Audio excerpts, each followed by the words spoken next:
Good morning. Hopefully you're all making your way across from the welcome. Thank you, Kim and Sheena, for kind of kicking off the conference. As Sheena mentioned, up next we have a keynote by Jade Abbott entitled "You Don't Need AI, You Need to Know What Your Data Is." Many of you will remember Jade from when she keynoted at PyConZA before, and we're really excited to have her back. She has asked for permission to swear during this talk, so there might be some swearing, and probably if you've engaged with this topic kind of in your own work life, you have probably also sworn about it yourself. Welcome, Jade, and thank you for coming back to PyConZA to speak again. You're an awesome speaker. I'm really looking forward to this talk. Sheena has already given you a really good introduction, but I'll kind of repeat it here for people who watch the video later. Jade is the machine learning lead at RetroRabbit. She's got a computer science degree in swarm robots. She spends a lot of time kind of working in for NGOs and for fintechs, and is particularly passionate about kind of grassroots natural language processing for kind of African languages. And is generally kind of extremely active in the machine learning and kind of AI space in South Africa and in the world. So thank you, Jade. I'm going to hand over to you and let you take it away.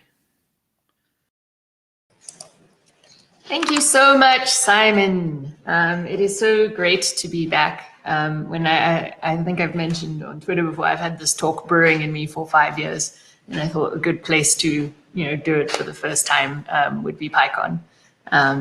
So yeah, thank you so much for having me. It's so great to kind of interact with everyone from the Python community again. So I'm going to start off with like a little bit of something I have to do so I don't go crazy, because I can't see any of you, and that makes me sad because I like performing in front of people. So instead, I've created an audience. So this little origami rabbit is going to be the front row, that's laughing at my jokes. You guys are great. This little Minecraft zombie, you're sort of the ones at the back. You're still waking up. You've got your coffee. Maybe you're gonna have a little fall asleep. This one's my colleagues who are probably heckling from somewhere in the audience. Nice little lumpy space princess. I think that represents them adequately. And this hand sanitizer is the people who walk out halfway. We'll see what I think about them. So we're going to talk about AI, or actually not needing AI.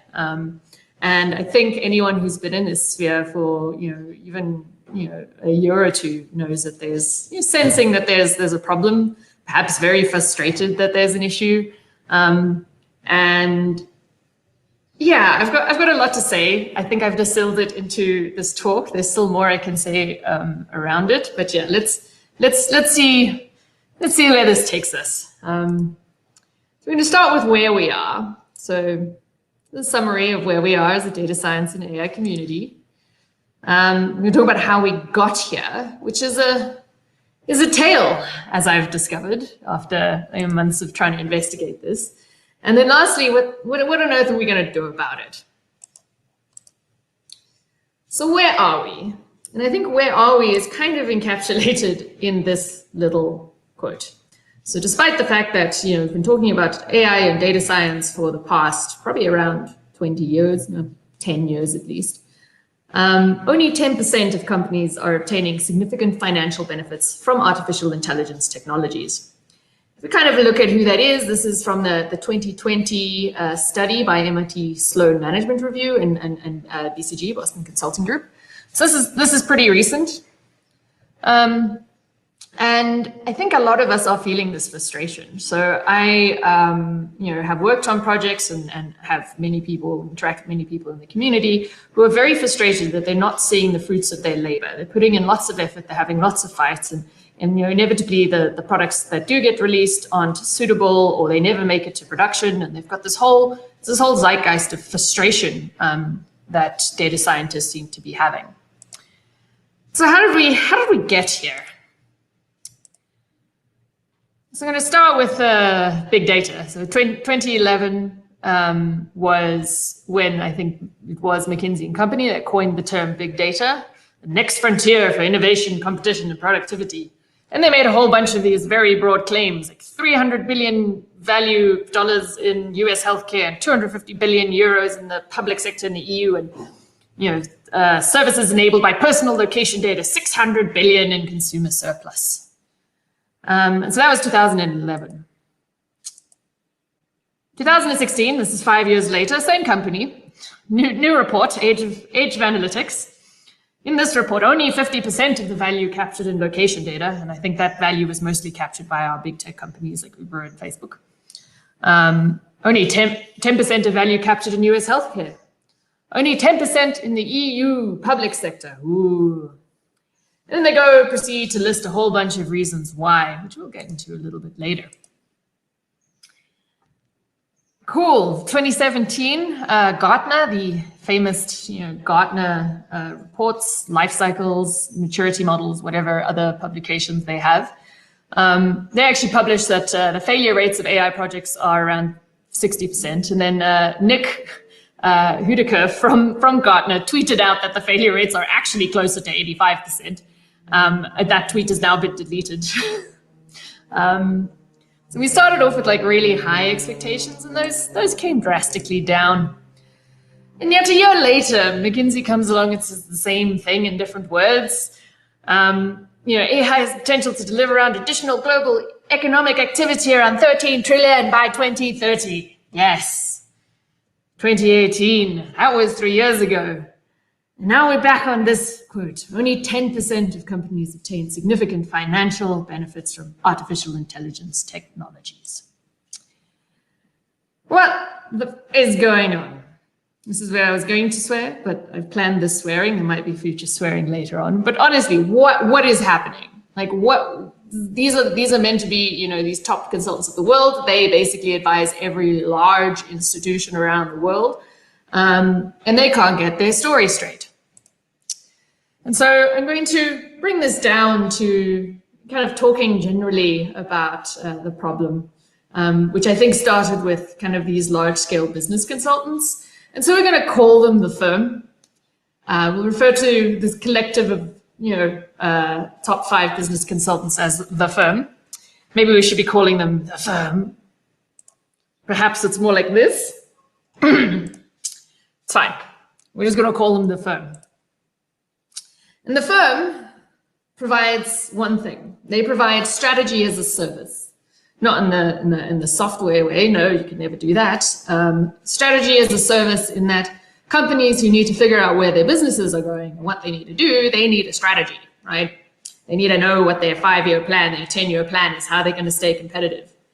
And because the information around strategy has not been democratized, you have to be part of some in-club, you have to attend some fancy business school, or you have to be part of one of these organizations. People don't have a choice, or it feels like they don't have a choice but to turn to these organizations to get some strategy from them, right? So company X hires the firm, and the firm says, what is our strategy for our next 3 years, 5 years, 10 years? And the firm says, you need to data science and AI. And they've been saying this for 10 years. And so, the business goes, okay, we're gonna data science, we're gonna AI, and they set up a big data science department on the firm's instruction, and they hire 200 of them from a university that's managed to have a course, put together about it, and they put them in a room, and they say, go forth and find me insights. And then 5 years later, company X comes back to the firm and says, why are our data science projects failing? Why are they never reaching production? Why are all our models not working and causing so much grief? So what the firm does is, particularly in their reports and in person, what they want to do is say you need to buy more strategy. So what they've done is taken the stuff that they recommended 10 years ago or 5 years ago. They've fermented it a little bit. They kind of maybe looked a little bit around to see who was doing well, fermented that, put it together in a bottle of strategy and sold it back to you. right? They sold it back to company X. So now, we needed some strategy. What we need is more strategy. And it's, if we think about it, like the first strategy probably might have had some issues, and this is why it's still not working. And sort of the problem of what happens here is that, the firm goes and looks around at every other company, and, looks at all the ones that some of the ones they've interacted with, some of the ones they haven't. And they look at the cases where it worked.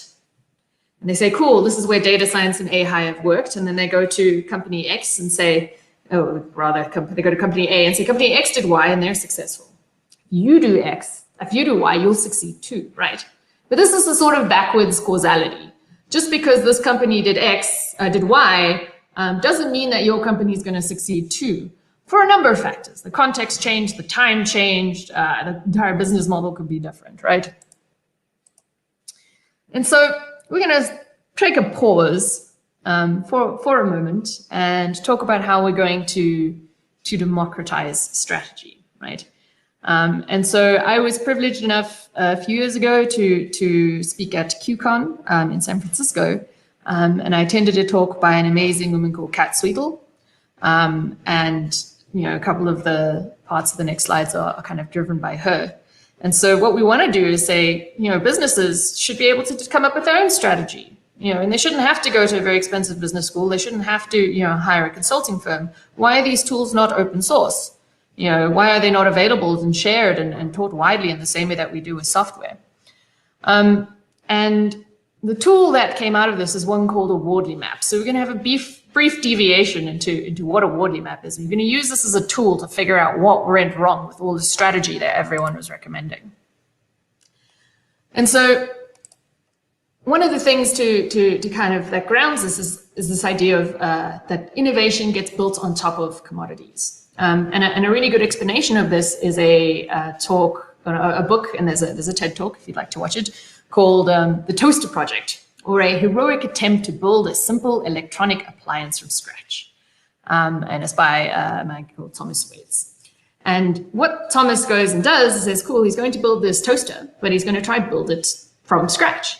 And by that he means he's going to go to the mines, he's going to get some ore, he's going to refine the ore, he's going to, mold it. He's going to make the molds. He's going to, go get the copper. He's going to go get all the little pieces. He's going to make some plastic, and in the end, try build a toaster. And the results is he ends up with a toaster that looks like that. Number one, and number two, exploded after 3 minutes of using it. And so when I say innovation builds on top of commodities, this idea that, something needs to become a commodity before we can innovate on top of it. We need to have nails. We need to have a productionized process for refinement of ore. And so what the Wardley mapping community refer to as kind of this evolution of products. So you start with something as genesis, and it becomes custom, and then it becomes a product, and eventually it becomes a commodity. And when I'm talking about a commodity, I'm talking about electricity. I'm talking, maybe not in South Africa. I'm talking about internet, once again, maybe not in South Africa. I'm talking about water, nails, things that are so highly, optimized and produced. And I dig into this like a little bit deeper. Under Genesis, it's this new phase, it's this new thing, no one knows what it is, it's confusing, it's exciting, it's unstable. Under Custom, you kind of got a market that's forming, you're really looking to get like some return on investment, and you're busy learning from others via blogs or other means. When something's a product, it's your market's growing, you're kind of aiming at high product profitability, and like your competitive advantage is very much around feature comparisons when companies having more features than the other. And as something moves into a commodity, the market's very mature, you're really focusing on adding value. And here is where kind of operational advantage comes into play. So this is where, something does something, tenth of a fraction faster, and thus, it's X billion cheaper or something to that effect. And this is kind of one of the fundamental things of kind of Wardley mapping. Wardley mapping was created by a cool dude called Simon Wardley, who in his description of the tool of Wardley mapping, he actually open sourced his book on Medium. So he's never earned any revenue from his book, which is great. And so we're going to look at the other dimension, which is also quite important for our little kind of strategy tool we've got here. So at the top, we've kind of got the things that are more user-facing. At the bottom, we've got things that aren't. So at the top, we've got some users. They have some needs. In order to fulfill their needs, we need to have some activities, and those activities are kind of dependent on other activities. And so let's take like an actual example. So let's say we've got a user, they want online customer support. So what we're going to do is we're going to build a chatbot, and we can do that because there's an API and there's compute, right? So this is a kind of simplified, and you can kind of go to any level of depth, whatever depth is useful here. And so now we're going to try to combine this value chain and this evolution with this example, right? And so what we end up with here is you've got your user, we're going to build some custom online customer support. We're going to build a custom chatbot, and we can do that because, you know, we've got APIs, which are a product essentially, and compute, which is almost at the point of a commodity, right? And so the fact that we can, you know, quite easily build this chatbot is very much dependent on the fact that there are products out there and there are commodities out there that are easy, you know, for us to then build upon, easy for us to innovate and build custom and new things. And so let's look at a different example, and this one moving quite in particular to the AI space. So now we're going to take this tool that we've got and just kind of look at the AI space. And so my first example is around a simple home insurance quote. And this, I think many insurers want this, where you can take a picture or take a video of your lounge, and then it automatically extracts out, you know, what the different things are, and then you can very easily get a quote without having to manually enter everything. And so if we were thinking about how we're going to build this, we'd say, okay, we're going to need to build a custom computer vision app. We're going to need some sort of custom backend. You interact with some SDKs that rely on the fact that they're mobile phones. Those are basically commodities. Our backend's going to need some sort of computer vision API, which is dependent on compute and big image data. And I've put big image data at a commodity because I think that's where a lot of people see it. It's at the point where you can quickly download it. There are data sets that exist with, you know, most of the internet's images on it, right? But there's a problem here. And this is the exact problem I've seen this pattern over and over again, is that this big image data actually doesn't work. We think it covers everything in the world, but it doesn't. And so what inevitably happens is that when we try to build this app, we realize that the computer vision API doesn't know enough about the thing that we want to track. Sure, it can generally classify stuff, but we really need to know it about South African brands of stuff and the you know, costs here and you know, the specific aspects like that.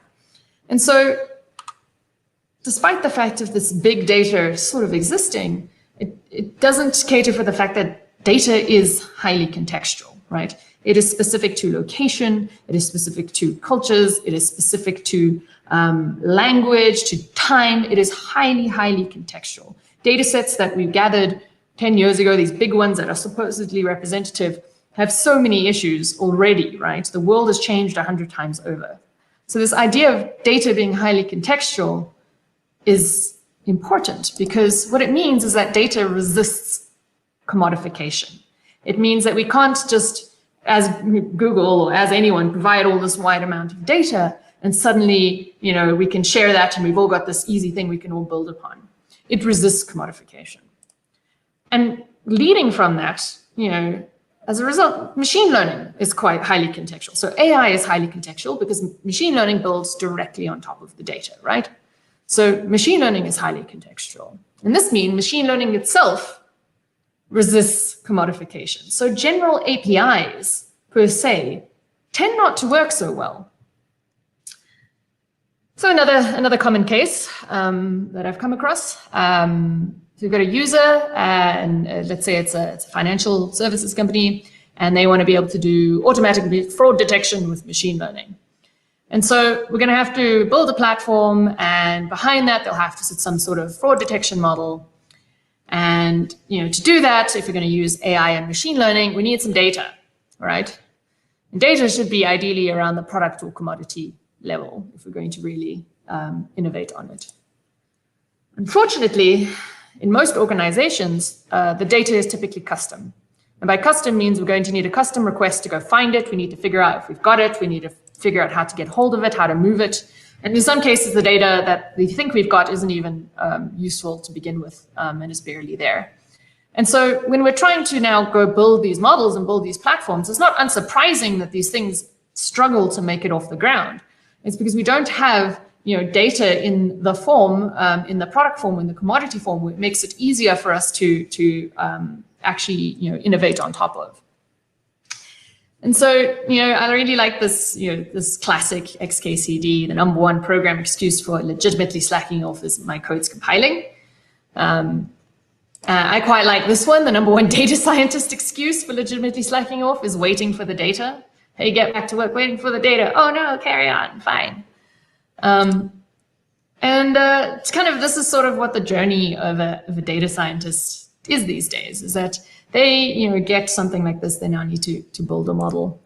And the first question is they're asking, do we even have the data that we need to do this? Where in the organization does this data sit? Why is it taking so long to get access to this data? What the fuck are those fields? Someone replies, Jeff has left. Only he knew what those were. Should I even have access to this data? There's a bunch of personally identifiable information, and I'm not sure I should even know about that. This data makes no sense. How is it captured? We need labels. Who's going to label the data?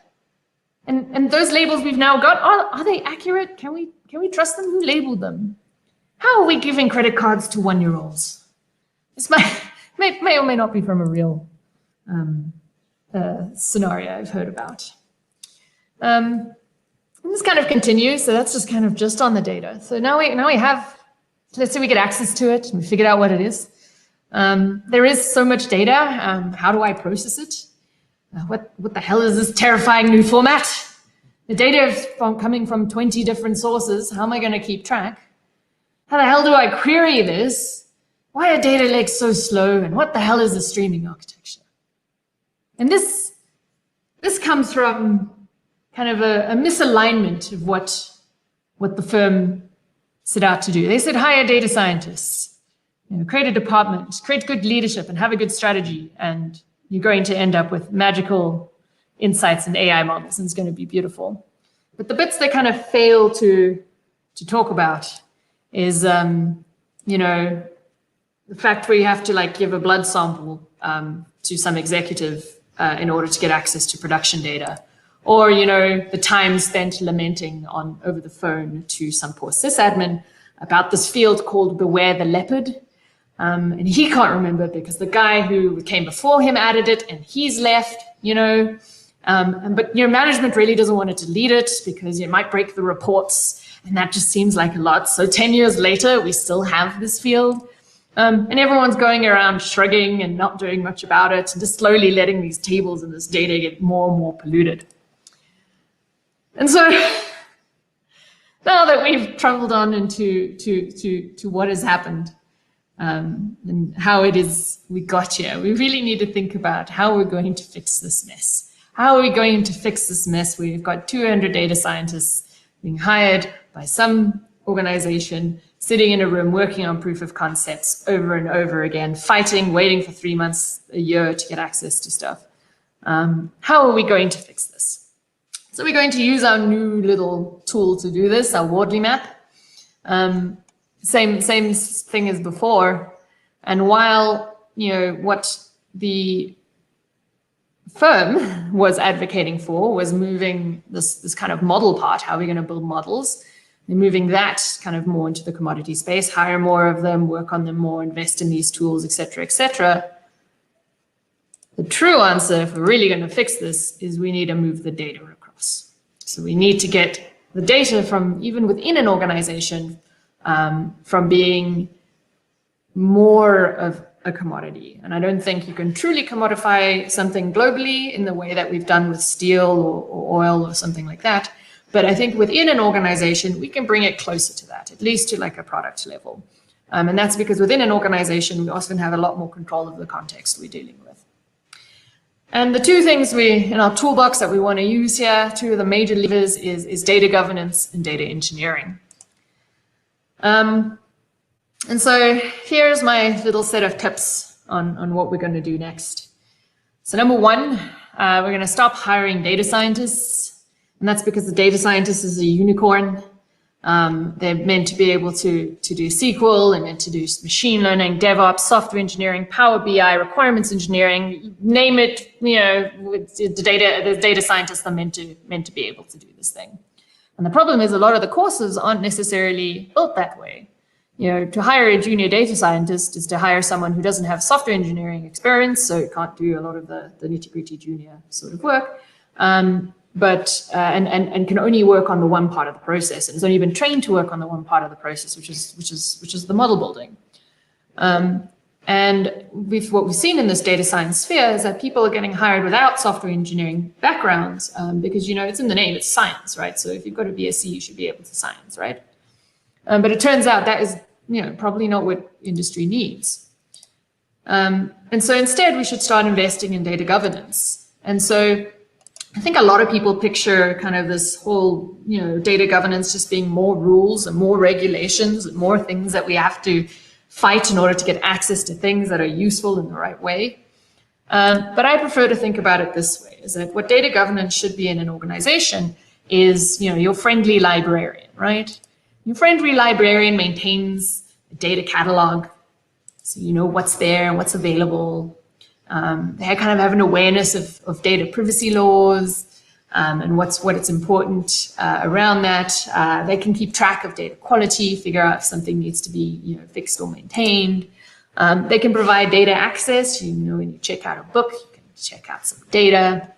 And they can kind of track data lineage. So when people go, I don't know what this data is, it says one thing, but it doesn't seem to make sense. They can go, oh, here's the transformations that were made on it, or here's the people who checked it out before you. And so I'd like to call on everyone with the sentiment that the library is officially open. And so we should start seeing data governance as a means for getting, more easier access to the tools that we need. So the next step is start hiring data engineers. I think Skulk commented on the fact that data scientists are doing data engineering anyway, which is fine, but then we need to change our courses and our trainings in order to say, and what we're pitching, I think a lot of people are coming out of university and saying, I want to be a data scientist, I'm going to work on AI, and you're like, sorry, you're going to be moving a lot of data around for the next 5 years of your life. And what is data engineering? The old term for it was ETL, which is a very software thing.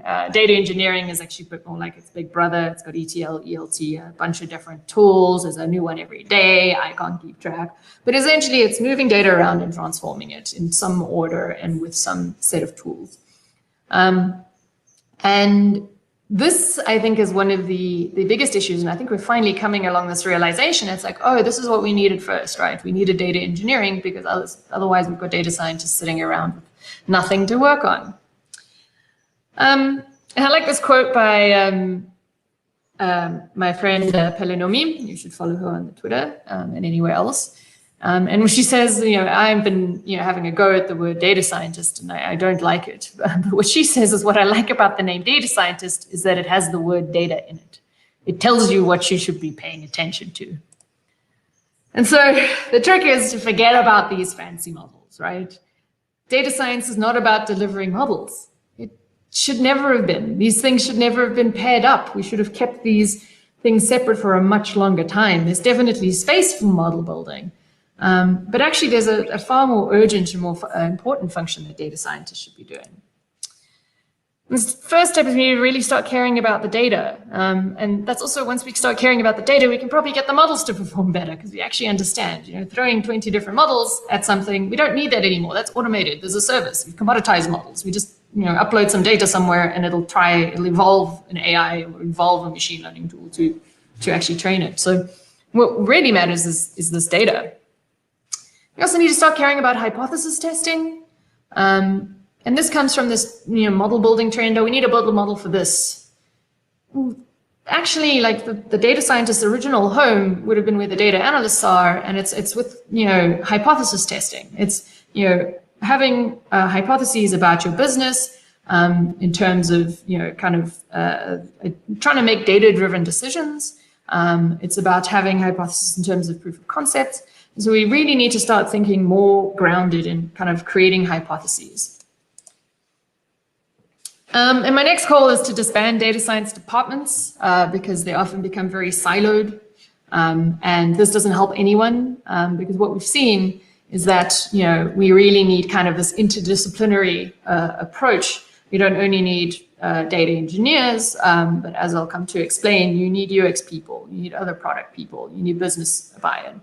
And so this data science department, we've just got a group of data scientists sitting together, is an anti-pattern. And so what we really should be doing is building interdisciplinary R&D teams for things that are purely hypothesis-based, as in we're just going to understand our business a little bit better, or interdisciplinary product teams, which we're already doing. If you're in a digital product, you've already got a nice agile team with people from all over the sphere.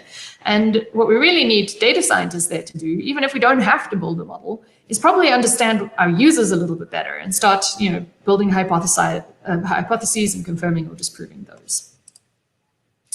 And the goal here really is the step one is to be able to kind of enable these data-driven decision-making abilities in all teams. And only from there might we get the emergence of where a model might be helpful, or where we even need AI. And so I think we really need to kind of separate this, is that we can get so much value from doing proper just science on our data, asking the right questions and getting answers and using that to drive business decisions, than actually trying to build up models. And so I made this overly simplified diagram about kind of where I see these kind of roles going. And this tiny little thing, there we go. And so kind of you have a set of business units, and kind of back in the day, they just all go to sort of the data science department. But we kind of already have many large companies, they have these business units, and they have R&D teams already. They're just probably not set up in this right way. They also already have digital product teams. So what your business unit should be doing is kind of, giving the R&D teams some business hunches, and they're going to get back some tested hypotheses. The R&D teams are going to interface with the data governance teams in terms of the data catalog, but also on any other things. And then once we've got some nice tested hypotheses, business units can make some decisions, and they can actually get some validated business use cases based on this R&D. They can send that to the digital product teams. And once again, your digital product teams probably need access to some data, or are going to create some data. And so they once again need to interface with kind of the data governance group. And so what we really want is this data-driven fruit salad of teams. I mean, you've got your product owners, you've got UX specialists, you've got software engineers, you've got data engineers if you want to separate them, but they're all under the same bundle for me. And you've got decision scientist, which is the word I like to use because I think it's really focused on kind of this idea that you should be using data to make decisions. And so I quite like, the bucket of decision science as opposed to data science, which might be a bit broad. And the advantage here is it needs to be people-centric, multidisciplinary, agile. There needs to be an element of what we call data storytelling, which is like, cool, how do we, communicate this data so that people who aren't data experts can really understand it. And a giant, I think what typically happens, with lots of graphs, they don't necessarily tell a story. So having people who really think about data storytelling is important. And, kind of your DevOps mindset where you're doing continuous release and getting continuous feedback. And if you want to throw some model building in there, that's fine, because now you've got the rest of the other pipeline in there. You can build a model, you've got your DevOps pipeline set up, you've got people looking at analytics and telling data stories based on the feedback they're getting. And so now you're actually a little bit more prepped to be able to understand what's happening. And so that was my rant. How are we for time? Oh, we're doing fine, that's great. To thank you all for listening. It's been brewing up in me for a long, long time. I'd like to invite anyone, if they're interested in more rants, usually from me around data, you can subscribe to the RetroRabbit Data newsletter. And if you have any questions that we don't get to kind of talk about throughout the conference, you'll feel free to email me. And yeah, I'm happy to take questions.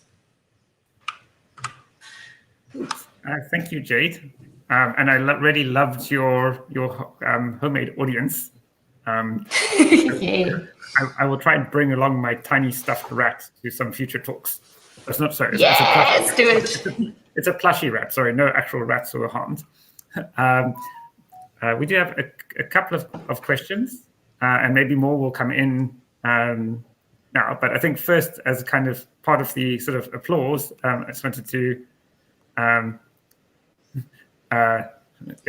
yes, Karika wanted to just say hello and say it's so good to see you talking again, and I agree.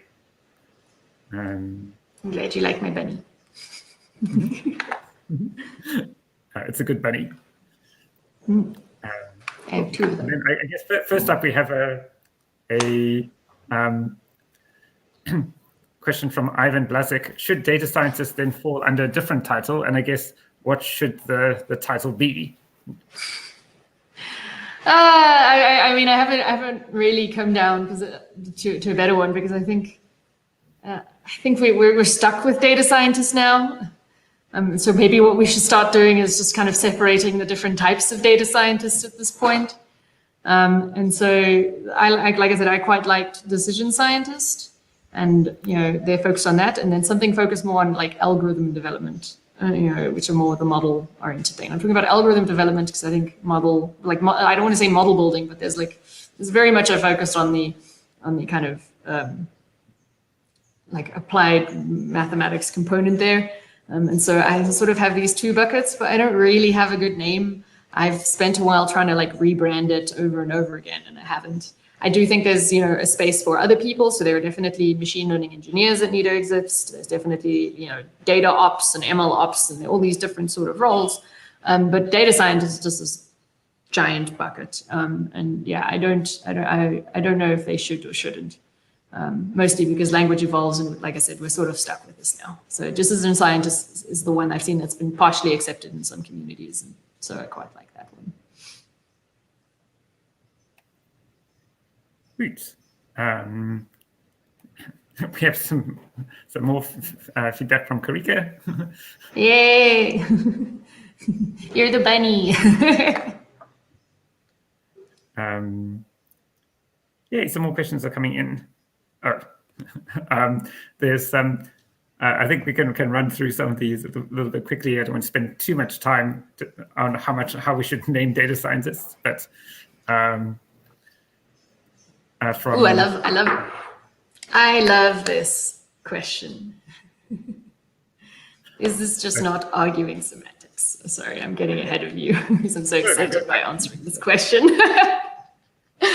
Is this not arguing semantics? Semantics are really important. So I have a natural language processing background. And so while, if semantics weren't important, then naming things wouldn't be hard in software, right? Meaning has meaning, and it's important because the way we interpret language kind of affects how we act in the world. Language is just kind of a embedding space or of the world and the way we see it. And so when something's actual function moves far away from the word, we get a lot of confusion, and that's sort of exactly what's happened. So is this not just arguing semantics? Yeah, and that's important. Naming things is important, and being able to understand how these things interact is super important, in my opinion. Hope that answers the sentiment. Yeah, I think it did. Although hopefully Colette is listening and can tell us back. And then I guess a fun. I wonder if I should. How about data seances as the seances as? Yep. I'm down. Let's do it. Data sciences led by data mages, and we will stand around and burn something, burn some sage, pray to the data gods, and maybe some will appear. I think this is probably more in line with what we're doing at the moment. It certainly often feels that way when you're kind of uploading some CSV that was sort of fished out of some old employee's inbox and kind of trying to feed it into your machine learning model. Yes. Well, Well, I have a question, but I'm going to type it into Discord so it can appear properly. You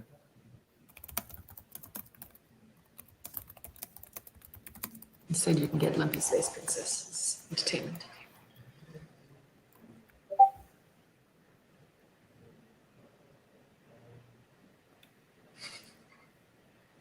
And I would just have to wait for the question to arrive.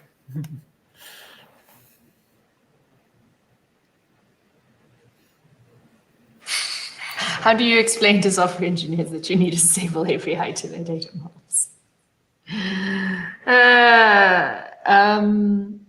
Hopefully show them this talk. Maybe that'll help.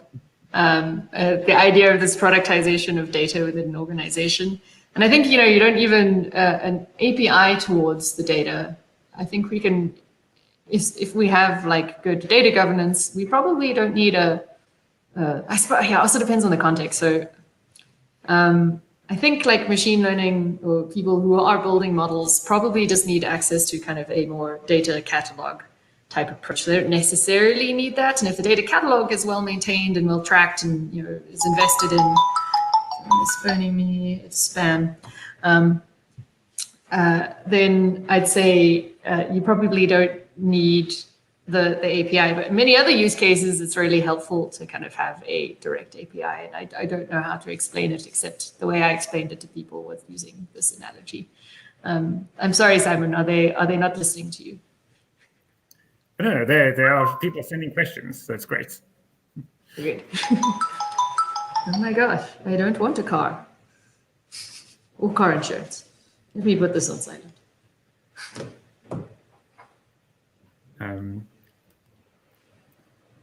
Cool. We have a little while for questions, so and some more have come in. So we have a question from Jeremy: how to explain to data scientists that you don't want them reading your production databases directly?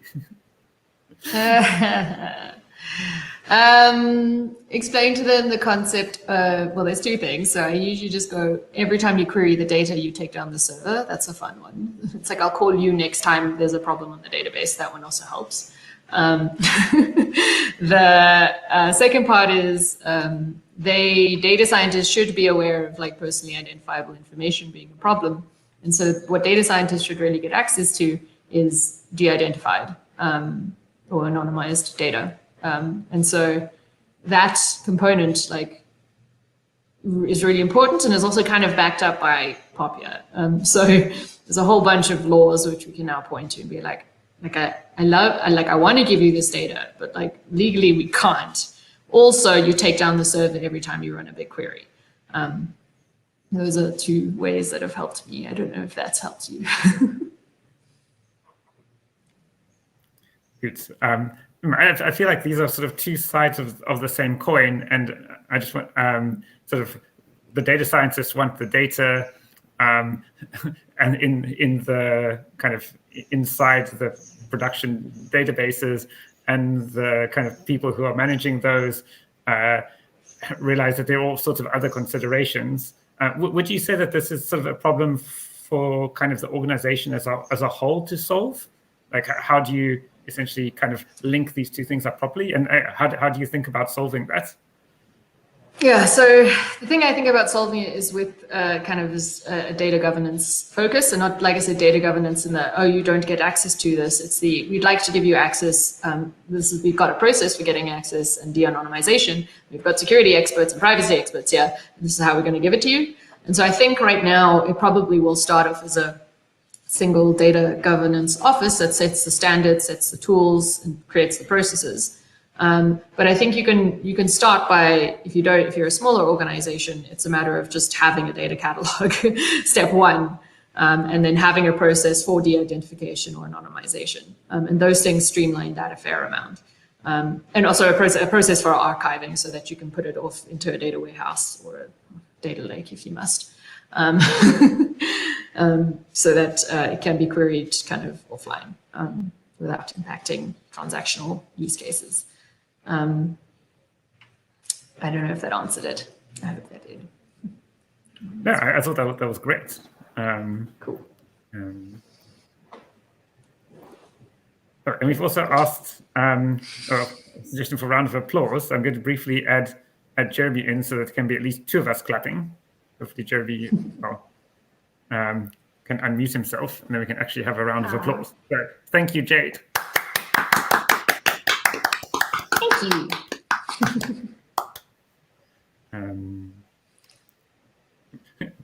I appreciate that. Pleasure. I hope the clapping came out okay on the recording. Microphones do not like clapping. It sounded okay. It didn't sound too peaky, so it was all right. Another question from Ivan, which is about if the way that I guess all of these things were taught at institutions could be changed, what would you change? Cool. Yes. So I think it kind of stems from this idea that we have researchers who answer business questions, which don't necessarily turn into long-term products. And you've got digital products. And I think that separation helps because first of all, we can train people to answer business questions, and they can have the background that we've expected them. They're BScs, they are have some sort of computational element. They know how to query data. They have good stats background. There's that group, I think, should be grouped under probably decision science or something. And then the other group is kind of more specialization of software engineering, and there it's data engineers who focus more on data engineering. And when there is a model, we can do, and it's a small very specialist thing. It should be specialist is deploying machine learning models because we don't do it that often. So, and when we do, it's probably not a really big one. And when you do deploy a really big machine learning model, there's a whole bunch of about 20 different things you need to do. It's a nightmare. I had my first talk at PyCon was around that, actually, my keynote from a few years ago. And so, yeah, I would kind of group that as subjects and subjects within kind of the software engineering, more computer science focused sphere. And they can also do decision scientists as a subject where they can learn about querying data and getting answers. And then I think data governance, so data governance is actually, it's an information science field. So if we've got BIS degrees, bachelor's in information science, and they literally are related to kind of cataloging things and librarians. And I think they should, I don't know what is in that course these days. Back in our day, it wasn't very useful. But I think they've got a real function. We should be hiring more people who care about data and are good at tracking things. So the librarians of data, I think we should revamp that degree. And yeah, so those are sort of some of my things. And I think when we're hiring, we also need to keep that in mind. It's like we're not going to hire someone who's got a BSc background for something that's going to be fundamentally a software engineering role, mostly focused on data engineering. And so that's probably how I'd structure it. And then I'd like to kind of the same way that we're teaching Agile and how multidisciplinarity is really helpful, you want to kind of bring that into all of your data science or data science related courses. Yeah, I've been thinking about this for a while. Wait, that was great. And yeah, and it shows you've been thinking about it. And in fact, just a comment from Lindani, just thank you and really love how you always explain things and make things become so easy. Thank you, Lindani. It's a good to see you here, actually. I'll see your name. Maybe later I'll see you. And then a question from Sheena. What advice would you give to a junior data scientist so that they can better direct their learning? Yeah, I thought about this. So junior data scientists, I would, to future-proof your career, and this is very sad because we made a big hype about this this career. The whole world, you were lied to by institutions. The best thing you can do is pick up some software engineering skills. And that's fine because software engineering is a lovely field. Everyone's really welcome. You can come to PyCon and learn a bunch of stuff. You can learn how to do Agile. You can build up experience. So I would say delve more into data engineering and software engineering practices because they're going to augment whatever you're going to do for the rest of your life. So I'd say that, and then also kind of having this separation in your brain. And you might have to kind of sort of start managing upwards. Because the feeling is that leadership is not, well, leadership's taking advice from people who are saying they know stuff, right? But they don't. But you actually do know a lot, and particularly after now that you've gone and segmented out the different parts, it's kind of managing upwards and saying, hey, this probably doesn't need a model, but I can see if we ask these 5 questions about your product, I could probably solve the same thing, and then maybe it's worth building a model afterwards. So that's maybe another avenue I would recommend for junior data scientists.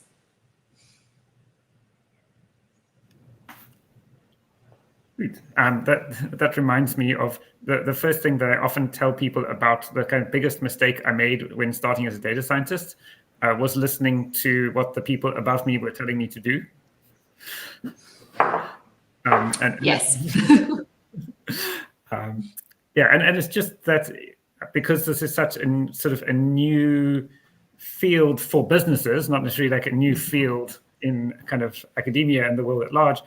No one really knows what they're doing. Like no one has, like, typically your boss is not going to have a ton of experience running these projects either. Nope. And this is the lie, and this is why we were lied to, because they still told us to do this thing and they gave us advice on how to do it. But how do you think they got their information, right? If they weren't doing it, because they weren't, and this was all in kind of the genesis early phase of AI. If we look back at the timelines, that was 2000, the big data one was 2011.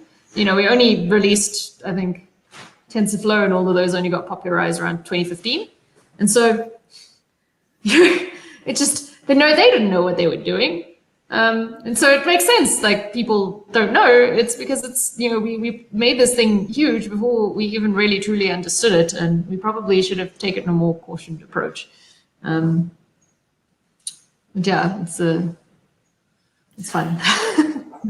I mean, everything has to go through a Wild West phase. Yeah.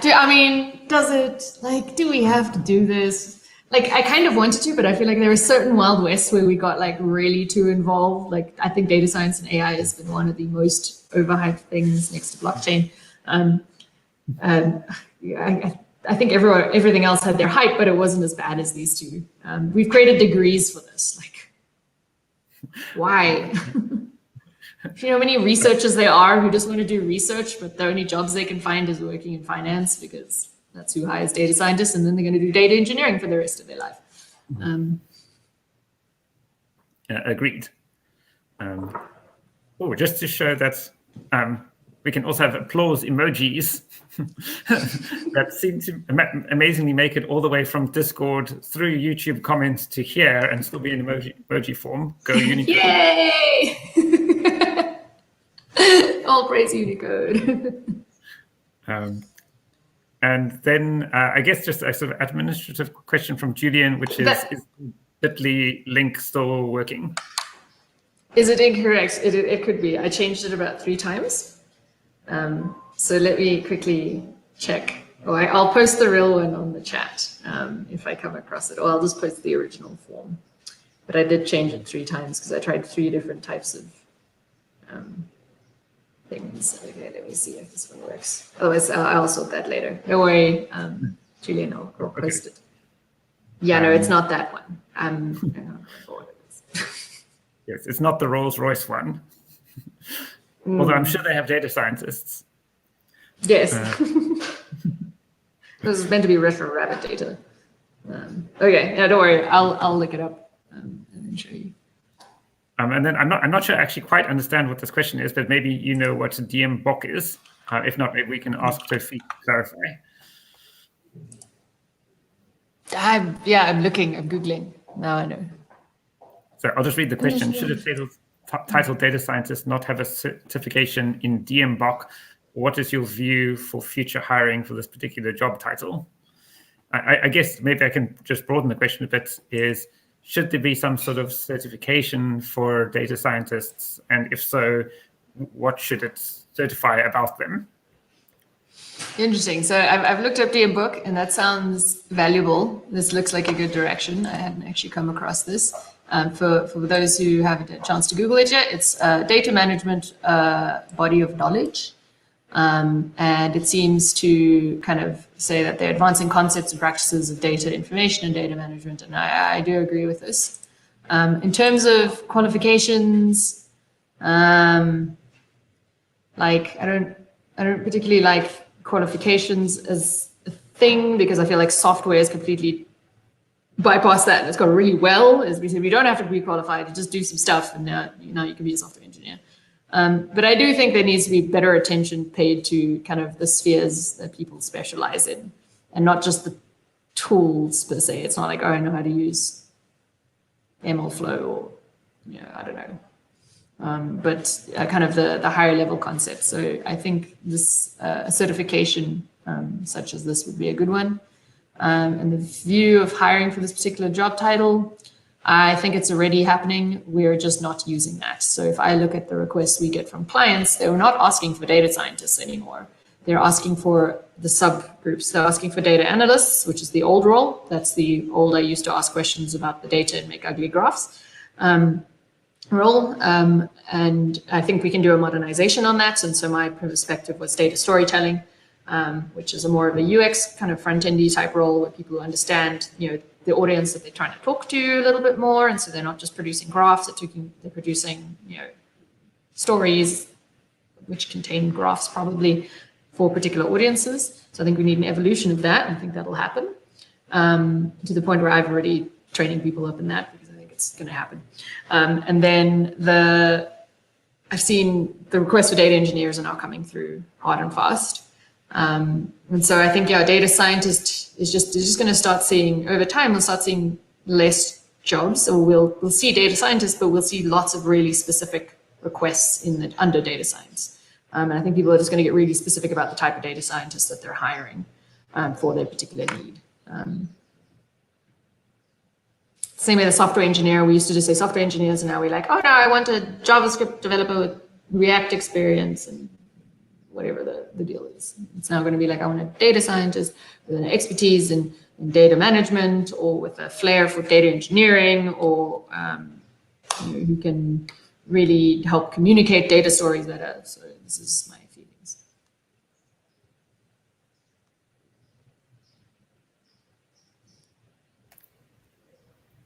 Good, I like that. And we seem to have had a sort of brief kind of outage in the flow of questions from Discord. So I've just copied one across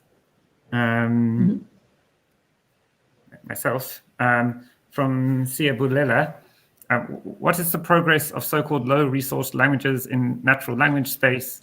And so they boldly thought they would do a short sentiment analysis project at PyConZA, but found kind of finding a full corpus was a huge stumbling block. I guess it's not directly about your talk, but is an area of expertise for you. Yes. So if you look up any of my other talks, many of them are around this topic.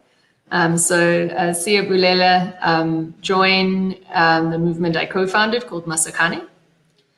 And one of our big initiatives there, so it's an open grassroots research organization.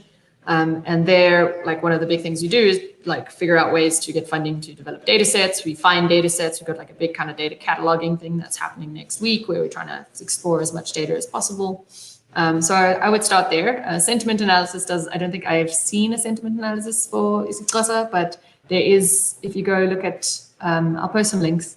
There's an organization called SADLR, which is a South African digital infrastructure for language resources or something.